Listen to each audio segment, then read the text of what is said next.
From a struggling Finnish financial services group to a leading Northern European property and casualty insurer, this is the story of the people, decisions and deals that shape the Sampo Group of today.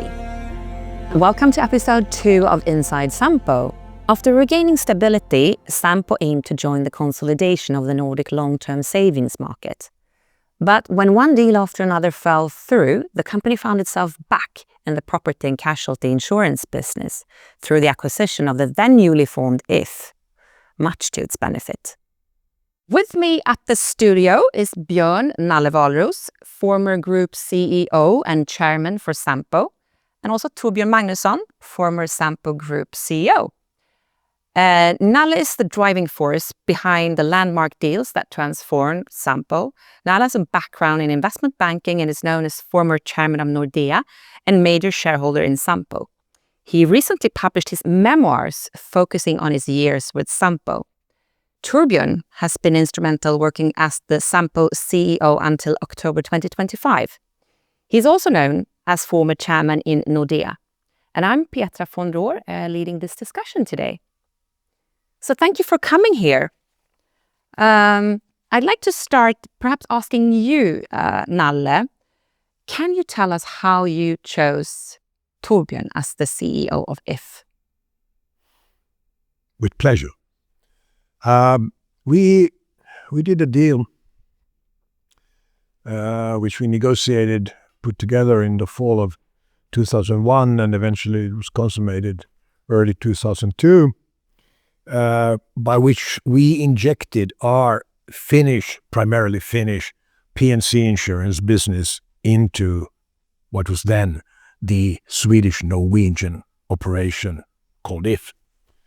It was a well-negotiated deal. It was negotiated by our colleague Kari Stadigh primarily, and as a consequence of that, we got 38% of the stock in If, and we got some 170 million euros in cash, which was well done. It was a good deal.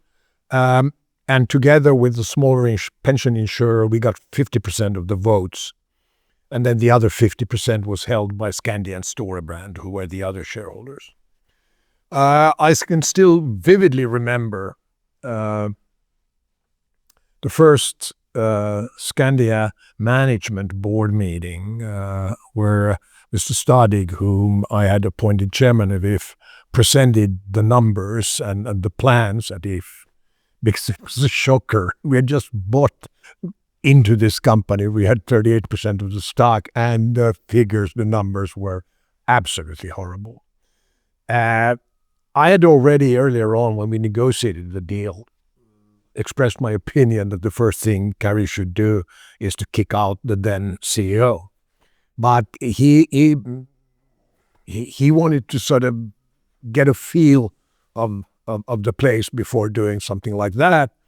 But after this presentation he gave in February, it really was a no-brainer. He asked me into his office when we walked away from the management board meeting. I said, okay, you sort of, we change the CEO.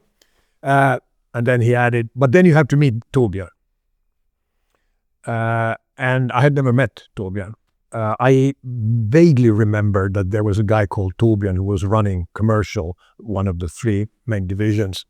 And so I said, yeah, have him fly over. A couple of hours later, Mr. Stadigh, my deputy, came into my office and said, well, it's arranged, Torbjörn will be here tomorrow, but there's a problem. I said, so, okay, what's the problem? And Mr. Stadigh had a paper in his hand and said, he's not an officer. This went back to an old thing. I had given a couple of interviews a couple of years back where I said, whenever I hire people, I look at their military record. And in Finland, of course, most people have a military record because we have national service. Upon hearing this from Mr. Stadigh, I ripped the paper out of his hand, which was Torbjörn's CV. I looked down the lines, and then I gave it back to Mr. Stadigh. I said, you're just so incompetent. How can you say something like that? You just don't know what tolkskolan is. And then I said, tolkskolan means he is an officer, okay? And as a consequence of that, he was hired. It wasn't more difficult than that. It was easy. Yeah. Then I met Torbjörn the next morning, and we had a nice chat of 20 minutes or something. I don't know. And you said you have a strange CV, but you are an officer. And that's all that counts for now. But it's not quite like that. Yeah. It's a good story. It's a good story. So both of you, when did you start realizing that If could actually become the core part of Sampo? And that took a while before to become the core part. But of course, as we discussed in the previous installment,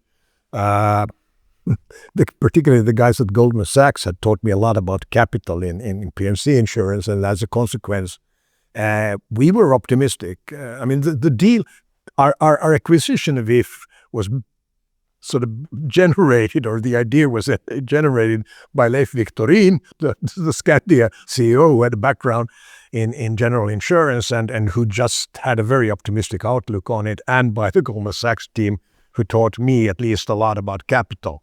But this leaves the big question open.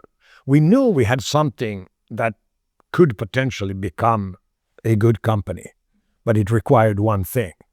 It required someone to do it, because it will not become a good company all by itself. And this is where Torbjörn comes in. Of course, I didn't see Sampo as a whole from my vantage point in If, but rather we were fighting. We were fighting the first few years. You can say the way to save a company is just to increase prices and you cut the costs, and it's as easy as that. But either you do that in a good way and you lose, and you keep most of the customers and you keep the good people, or you do it in a bad way and then you lose all customers. And we were able to do it in a good way, changing a lot of the culture. Remember, in those days, what was in vogue was life insurance. So most of the people in the If head office felt that they had been deported to the suburbs of Stockholm because they didn't do anything interesting. And they really wanted to show the world that they could do something else. And, after a couple of years, that was very visible. And I guess that was when you started thinking of it. You were appointed If CEO in 2002, and the company was in quite a difficult situation at the time. What made you accept that offer? Well, it was in a difficult state, and unfortunately, the previous management team had lived for a couple of years in complete denial of the situation. So there was no crisis, urgency, awareness in the company at all. And I just thought that I think I know how to do this, and I know with whom I would like to do it. So what the management team would look like, and in those days, I don't know if you remember, but it was in vogue to have generalist leaders that moved from one line of business to another line of business, and I just don't think that that's the right thing for non-life insurance. You need professionals for our industry. It's a balance sheet industry. It's different. And actually, I think that history has proved me right on that point. So I was young, I was optimistic, and I thought I'd be able to do it, maybe. And brave, perhaps. Yeah. So I've heard you say that the reason behind its extraordinary success during the last 15 years is a story of many small incremental improvements rather than a few big steps. But in the beginning of your time, you did take some really big steps. Can you please tell us a bit this turnaround? In some ways, it was a very classic turnaround. I think that what was different, what we did after the turnaround, but the first couple of years, that was, increasing insurance premiums. I think we did on average 18% in the first year, and it was fixing a hole in the balance sheet, getting more money from the owners. It was, I think, as I recorded, I think we reduced the office area of the company by 100,000 square meters in the first 2 years, and unfortunately also reduced the number of employees quite significantly. And you can do this in a good way, or you can do this in a bad way. If you do that without arguments, without an effort, with your customers, you lose them. But we went to our organization and said, look here, we've got the chance to prove that we are the best insurance company. You have not been seen and heard properly for a decade because other things were more important to our owners and our board and our management team then. We got the chance for revenge, and that really worked. I'm so happy in retrospect and proud, of course, of all our employees from those days, because it was a lot of hard work and lots of arguing with clients, and we did keep them, and it did go well. And after that period, I think an interesting period for me was what you do afterwards. Once you've sort of, saved the company, and the way that we decided then to go to the incremental improvement strategy and improve costs as well as volumes, selling as well as profitability every year, constantly, year after year. We now have what is likely to be the world record in cost cutting in non-life insurance after so many years doing small incremental 20 basis points, technically speaking, per year over that period. So it's been great, and two very different stages of our history. You quite early decided to prioritize webification at If. Can you tell us a bit how you did this and how you did it different from the competition? Yeah, that's a turning point for us, I think. In the early teens, there were two pieces of received wisdom in our industry. One was web clients are young risk takers. You don't want them. They will never be profitable. The other one was on the web, you will get no information about your clients and they will not be truthful. So you need physical sales agents. We didn't believe in those received wisdoms and started investing in the web and IT. I particularly remember that our industry was not that keen for those reasons to go to the web. And we had a look at one of our management conferences. One of my colleagues looked at how do we present motor insurance to our clients? And, you had one of those pull down menus. And the first brand was a brand that I've never heard of. The second brand was Alfa Romeo. It was in literal order. Yeah. And Volvo, the biggest brand, obviously was so far down, you couldn't even get there with the pull down menu. So we decided to do a better job, and we did that a bit earlier than most of our peers. And it is one of the reasons why we are so successful today that we are. It's a fantastic story.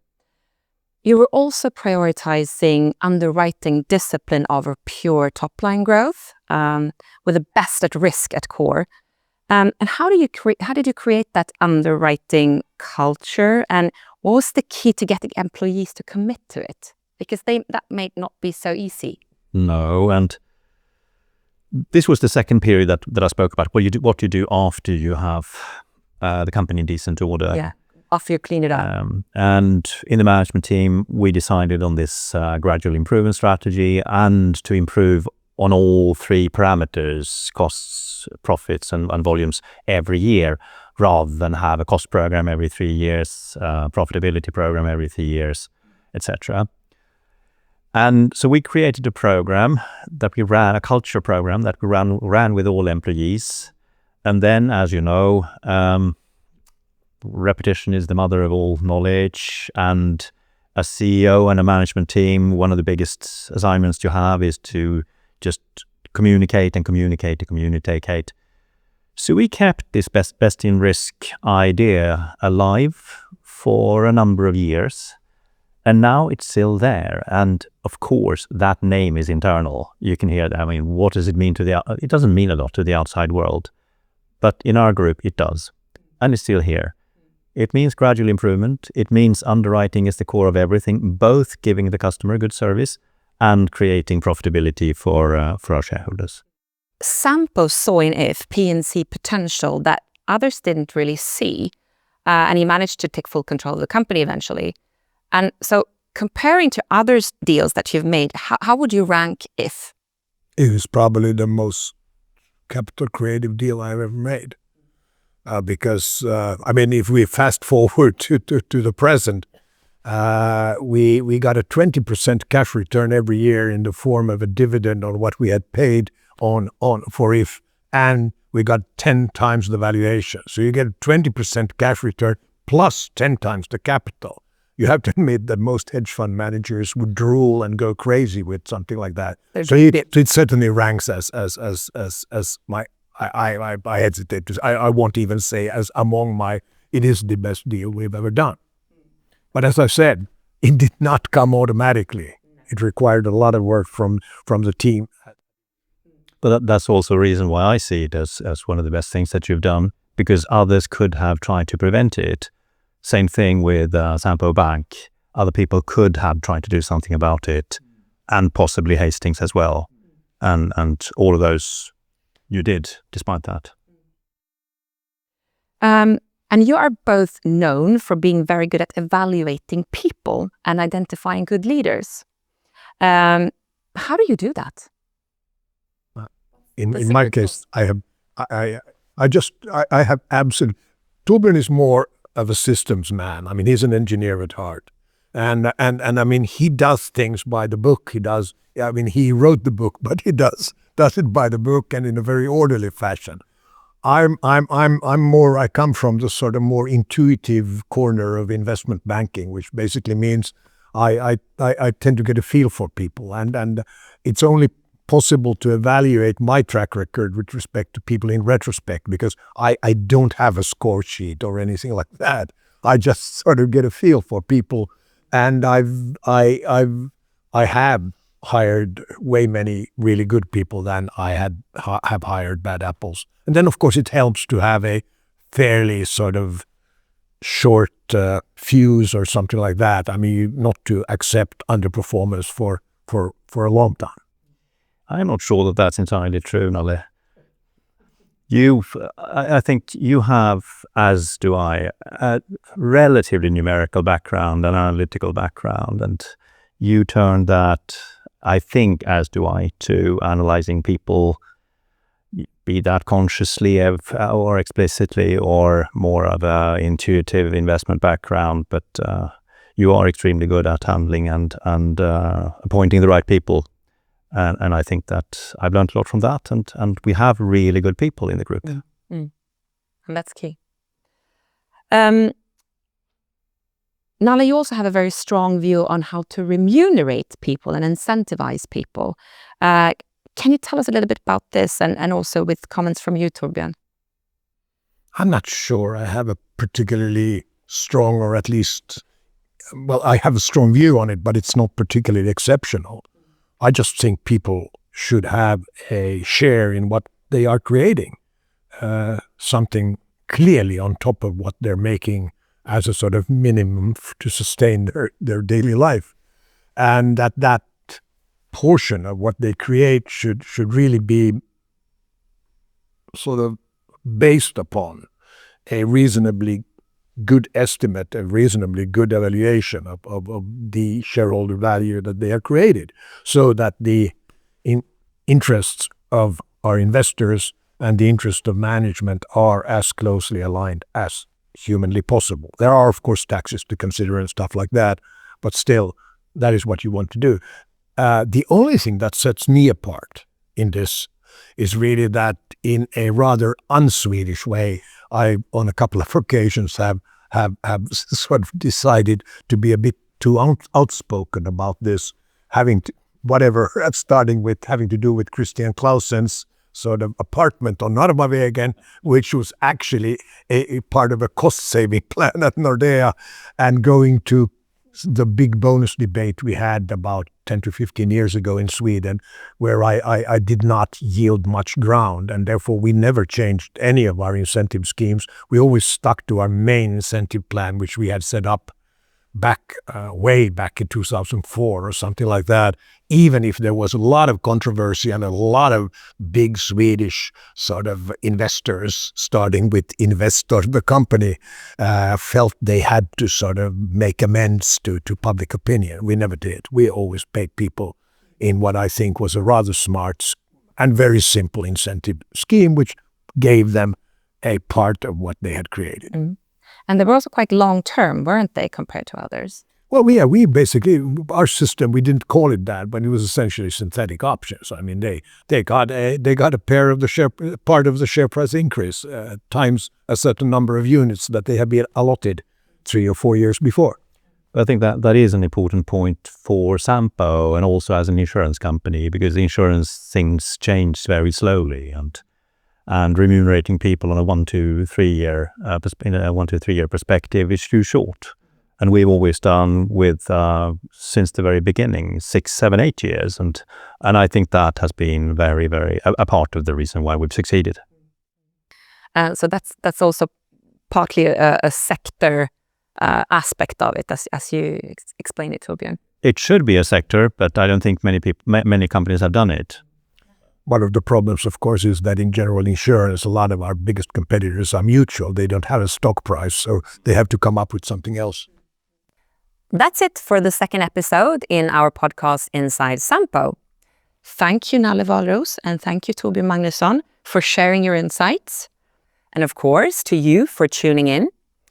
If you enjoyed this conversation, don't forget to check out the other episodes for more great stories on Sampo milestones.